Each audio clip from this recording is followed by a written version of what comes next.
大家好，气温突然直线降落哈，有些秋冬的菜呢已经可以种植了，而蒜头采收的时间是在清明节前后。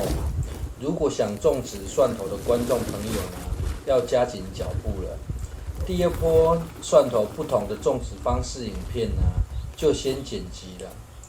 缩减说明的过程哈，内部挖起的土壤轻松镇压边坡的方式呢，在另片说明了。去年降温的速度是非常慢的，这几天应该可以发现急剧的气温变化。真的会是反声音现象造成的影响吗？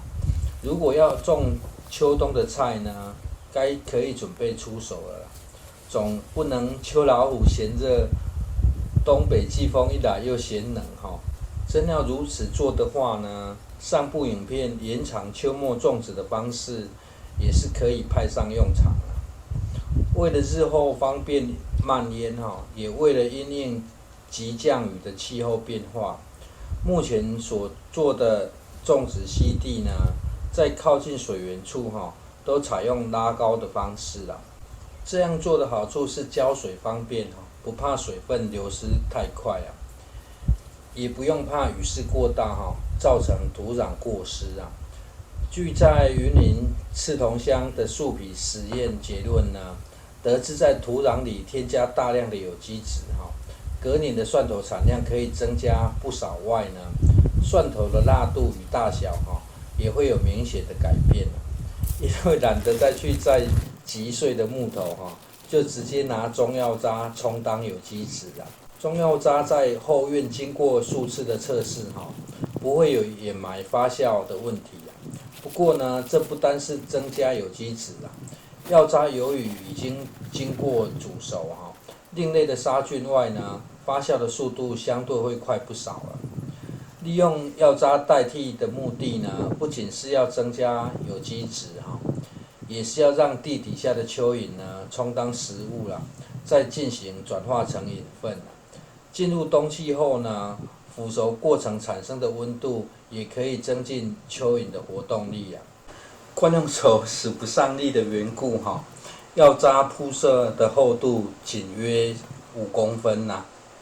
平铺之后呢，直接先覆盖一旁的土壤哈。挖取位置的菜地呢，是另一道工序的安排啊。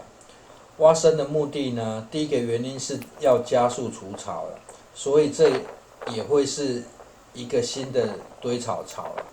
日后一旁的杂土与杂草呢，都会往内部摆哈。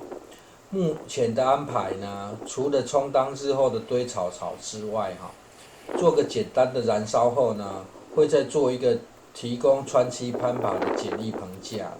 也基于这个原因呢，近日才会不断的出现移动土壤的过程哈。这养分相对比较单纯的土壤呢，铺平的厚度一样约是5公分呐。接着再覆盖上一层非常肥沃的土壤哈。土壤位于角落正在建构草木灰高效率燃烧设施旁的土壤啊。该处原本是带土杂草堆砌出的小山哈，经过不断分层燃烧后呢，早已经成为草木灰、养分土、腐殖土融合的土壤了。这也是为何眼前看到的土壤会这么黑的原因呐。蒜头种植的方法中呢，有人采用的方式并不是覆盖稻草而是覆盖上一层草木灰啦。覆盖草木灰不但可以对土壤杀菌消毒也含有大量的钾肥与稀有元素，可提供日后生长所需啦。不过呢，不知是否巧合据我婶婶说早我约20天种下的蒜头呢，采用他教导的传统种法，两者发芽的进度却差不多了。虽然他说可能我这土壤比较肥沃了，不过个人认为可能是我没把土壤敲得太细让土壤有保湿与透气的团粒结构使然而这含有大量草木灰的土壤呢，算是消毒杀菌执行得很彻底的。既然有这么好的效率就继续在上方铺上约3公分厚的土壤啊。至于为何只有3公分厚哦，只是因为这土壤很扎实啊，很重，懒得搬之外呢，后续长出来之后呢，还有继续增加有机质的做法啊，所以不急哈。将土壤进行铺平的过程呢，别把土壤敲得过细哈。小团状的土壤结构呢，对于地底的透气与保湿很有帮助啦。尤其您若是种植的土壤呢，是属于比较黏的填土哈，会更明显啦。铺平土壤后呢，先挖出约2公分深的沟槽了。沟槽的距离一般是约5-6公分就可以了。不过呢，对于实验哈，当然得相信前人实验的成果啊。这里的种植间距约有8公分呐，花了这么多体力啊，当然得相信可以种得更大更大了。种植的区域呢，比之前大了3倍哈，间距缩短了8成啦。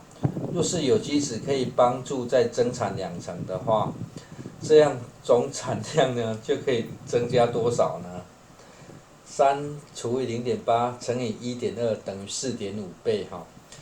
这是总产量啊，4.5再除以3等于 1.5 哈，也就是同样的面积呢，可以增产5成啊。数据是不是有点唬人？关键在于之前的那一块地哈，种的比较稀疏啊。后续的做法就跟上一部的影片一样了，先将蒜种都一次摆好，种植会比较有效率了。如果你觉得你种出来的蒜头也会很大颗哈，那就可以将间距拉到约8公分啦。接着只需要将挖出沟槽的土壤进行回推哈，让蒜种都可以被土壤卡住了。虽然传统的种植方式喜欢让土壤将蒜种包得很紧哈，不过呢，日前的做法侧边确保土壤有卡住就可以了啦。这田里的土壤带有粘性哈，遇到水之后呢，就会吸附上去了。蒜种的上方略露出土壤哈，不需要用土全部覆盖。最后再覆盖上稻草哈，如果没有稻草呢，可用黑网进行覆盖。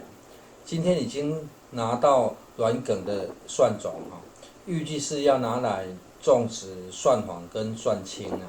这生长的时间比较不赶哈，等发芽后再与黑网种法一起呈现。覆盖完毕后呢，把水浇透很重要哈，浇透水还可以提高下方药渣的发酵速度与降低温度了。至少前3天哈，把水浇湿一点很重要了。一旁辛苦挖出的水池呢，这样用水的方式就感觉非常值得哈。